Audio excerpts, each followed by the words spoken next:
A gentleman named John stood beside his car, busily stowing away suitcases and bags. As he went about this task, his close pals approached him, extending their kind assistance for the luggage-loading endeavor. With a hint of lament in their voices, they began to express their curiosity and concern regarding his hasty departure. They were eager to understand the reasons behind his sudden decision to leave so promptly, prompting a lively conversation about his imminent departure. As the young woman rummaged through her friend's luggage, she stumbled upon a truly breathtaking piece of art. Her astonishment knew no bounds as she gazed upon the sheer beauty and artistry displayed on the canvas. It was undeniably a masterpiece, its vivid colors and intricate details captivating her senses. With a sense of wonderment in her voice, she couldn't help but inquire about the origins of this magnificent work of art. Turning to John's circle of friends who had gathered around, she expressed her curiosity, eager to unravel the story behind this remarkable find. Her friends, just as intrigued, leaned in, their eyes fixed on John, awaiting his response. With a modest smile, John began to recount the tale of how he came to possess this extraordinary painting. He revealed that it had been gifted to him by a mysterious benefactor, a tale shrouded in mystery and intrigue that added another layer of fascination to the already enchanting masterpiece before them. One of the individuals among the group of friends couldn't help but notice that something seemed amiss with John. Concern etched in his features, he gently broached the subject, asking John if everything was all right or if there was something he needed assistance with. John, being the self-reliant individual he was, initially declined any help, assuring his friend that he was perfectly fine.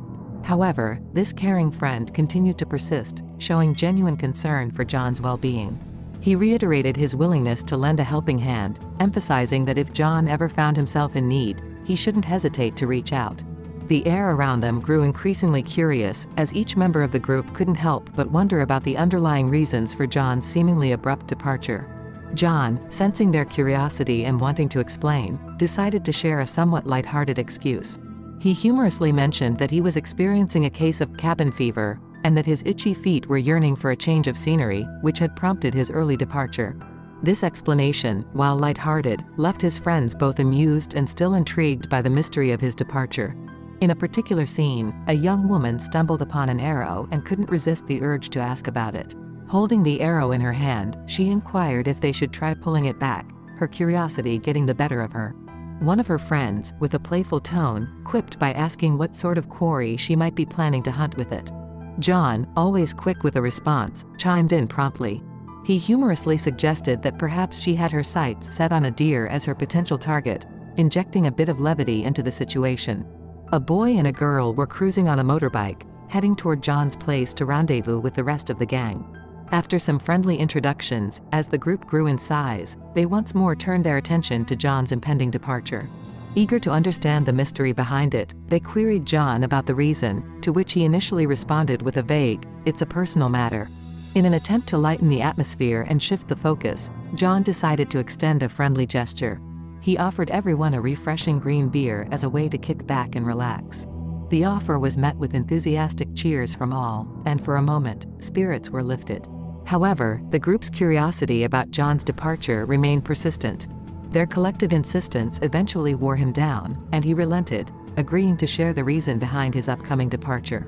John posed a thought-provoking question to the group, asking them to imagine what it would be like if a person from the ancient Stone Age somehow managed to survive up to the present day. He encouraged everyone to share their thoughts on this hypothetical individual's appearance and characteristics. One of the friends, with a touch of humor, chimed in, saying that the person from the Stone Age would probably be feeling pretty exhausted if they had endured all those millennia. This witty remark elicited laughter from the group, lightening the mood.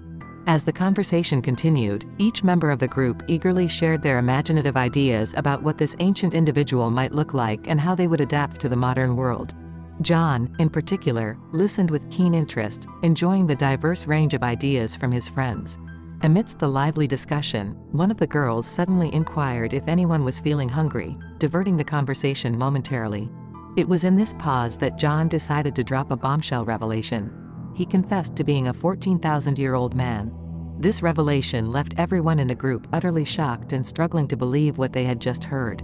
Initially, they took it as a jest from John and erupted into laughter, assuming it was a humorous prank. However, John's demeanor remained serious, and he reiterated the astonishing claim. He explained that every decade, when people began to notice that he wasn't aging, he would quietly depart from that place, moving on to the next chapter of his extraordinary existence.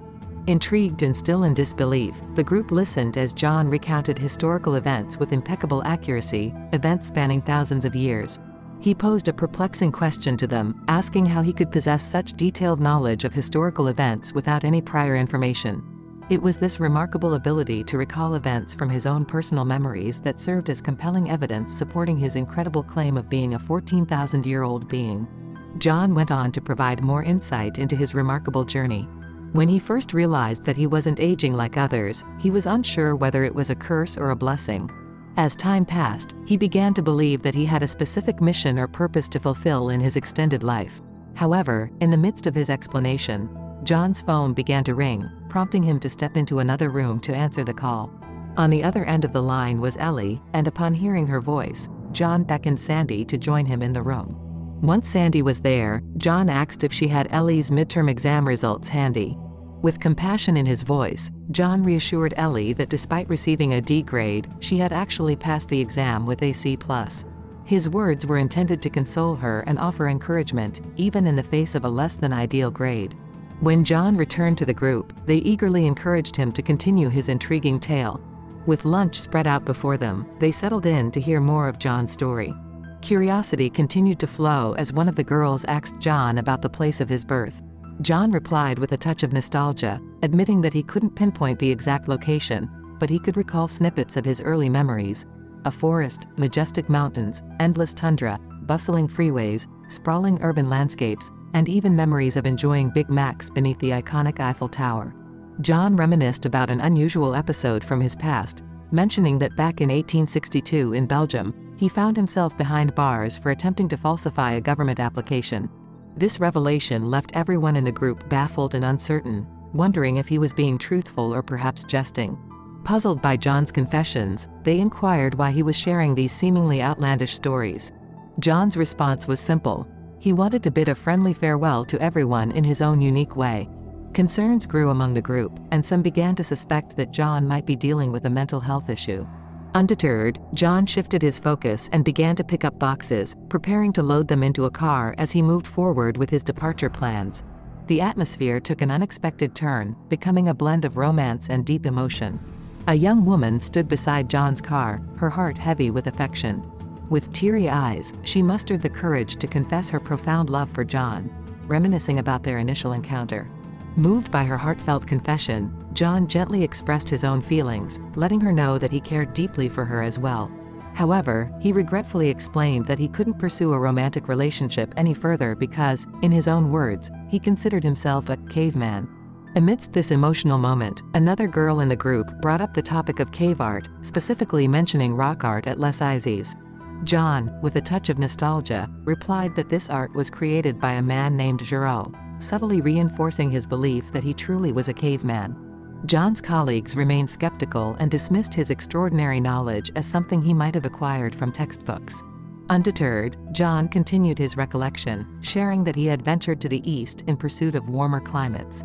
He described glimpses of his journey, including encounters with vast oceans and the Mediterranean, a time he identified as the beginning of the Bronze Age. As he narrated his travels, mentioning the following ancient trade routes to India during the time of Buddha, frustration and boredom began to set in among his friends. They struggled to accept his story as reality. Feeling the growing discomfort in the group, John finally offered an apology for any inconvenience he may have caused. He reassured them that his only intention had been to bid a fond and happy farewell to everyone. The scene shifted as Mr. Will Gruber arrived to bid farewell to John. Mr. Will, a physician, took a keen interest in John's well-being and began to examine him to determine if he had ever been ill during his extraordinarily long life. John, struggling to recall the details of his ancient past, admitted that he couldn't remember much, but he mentioned suffering from a series of serious ailments, including pneumonia, typhoid, yellow fever, smallpox, and even the Black Plague. Intrigued and somewhat perplexed, they discussed the possibility of conducting medical tests on John to gather evidence supporting his extraordinary claims. However, despite the idea, doubts lingered, and they remained uncertain about whether to fully believe his incredible story. As some individuals entered John's home to collect the furniture he was generously donating before his departure, Mr. Freud delved into a deep, philosophical discussion. He asked John whether he ever regretted the fact that, over the span of his 4,000-year existence, everyone he had known in the past had inevitably passed away.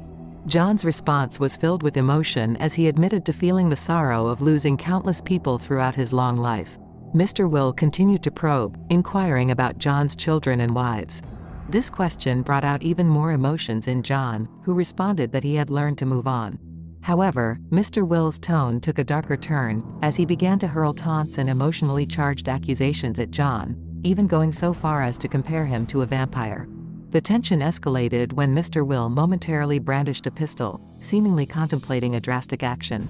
Fortunately, he chose not to proceed and left the premises, leaving behind a palpable sense of unease. Suddenly, there was a revelation that Mr. Will's wife, Mary, had tragically passed away just the day before, succumbing to pancreatic cancer. In a compassionate gesture, John rushed over to console his grieving friend. The somber atmosphere quickly transformed into one of warmth and happiness as the group decided to keep the mood cheerful. One of the friends eagerly encouraged John to continue with his captivating story, and everyone joined in the request. John gladly obliged, picking up where he had left off. Amidst the storytelling, a thoughtful lady posed a significant question to John. Why would God allow him to live for such an incredibly long time, and what could be the purpose behind it? This question led to a spirited religious discussion, with everyone curious to know if John believed in a higher power. John, however, candidly revealed that he did not believe in the existence of a God. This admission prompted his friends to inquire further, asking if he had ever encountered religious figures throughout his extensive history. John initially hesitated but was eventually persuaded to share the truth. He revealed that he had, in fact, played a role in religious history, a revelation that left his friends both surprised and intrigued. A lively debate was underway, with some people passionately expressing their views while others listened, and tensions began to rise again. Amidst this, Mr. Will returned, explaining that he had driven around but had to come back due to the biting cold. John kindly invited him inside to escape the chill. Mr. Will took the opportunity to question John about his belief that he had been Jesus in a previous life. John, in response, challenged Mr. Will, asking why he believed himself to be a doctor, to which Mr. Will confidently replied that he had graduated from Harvard Medical School. As the debate grew more heated, John decided it was time to make a surprising announcement. He confessed that the entire story had been a prank, a fictional tale. This revelation left everyone in shock and filled with anger, causing them to promptly leave the premises, except for Sandy, who chose to stay with John. Standing behind John and Sandy, Mr. Will was in disbelief. John then began recalling a memory from 60 years ago when he was at Harvard, using various names like John Thomas Party and Boston Tea Party. Mr.